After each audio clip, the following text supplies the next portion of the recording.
So now that we know that linear solution to a linear regression problem is very easy to get either analytically for small problems or using gradient descent for large problems. Now let's look at how linear functions can model nonlinear functions. So here I will take the example of some basis functions. Okay, so let's say we have a nonlinear function, right? So this nonlinear function could be something complicated like this, right? And this is an underlying function. What we get are samples.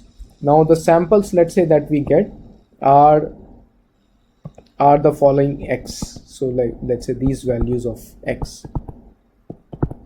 Okay, so for each value of x, I get the value on the curve, and these are my training points.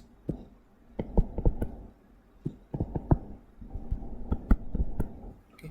So what I can do is I can define a set of features that are nothing but kernel functions that are sitting on these locations. What is a kernel function?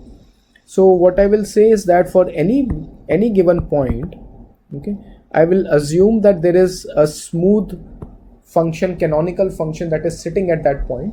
If the point shifts right, then the function also shifts right with it. If the point shifts left, the function also shifts left too with it. Okay, and then I can increase or decrease the height of this function by using a multiplier, by using a coefficient. Okay, so now if I add all these shifted and scaled functions, I might be able to approximate this white curve. So let's look at this. So let's say if I fit a function that is like this, and a function that is sitting here like this, a function that is sitting here like this, and the same function scaled up that is sitting on this point and this point, and I add all of them up, I might be able to get a curve that is quite similar to the white curve.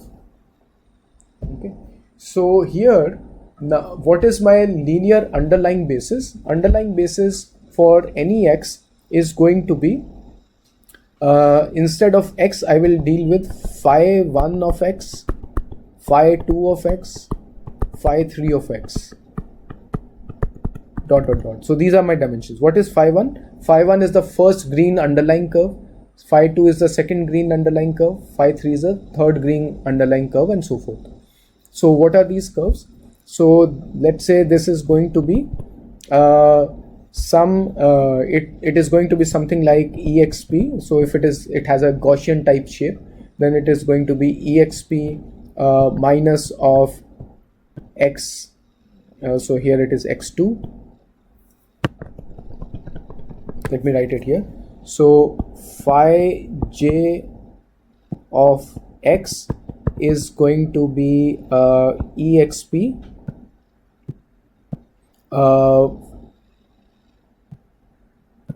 x minus, I will call this some mu. Okay, so I will call it mu j whole squared, negative of that, and then I will divide it by some 2 sigma square, where sigma is some fixed width of these kernels. Now I have, let's say, d such points, and for d such points I get d different phi's, phi 1 to phi d. So I will have up to phi d, and that will become my new dimension.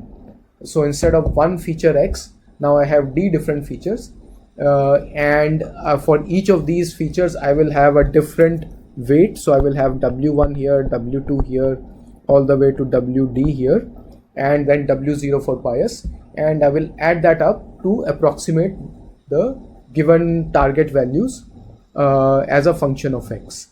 So instead of one dimension, now I have d dimensions because of the d kernels that I have. Other thing that I can do is I can take powers of x, which I mentioned earlier is a polynomial in x. Then I can take a Fourier basis in x, and then I can add the linear combination of the Fourier basis also. So basically, just using linear regression, we can model a lot of non-linear functions.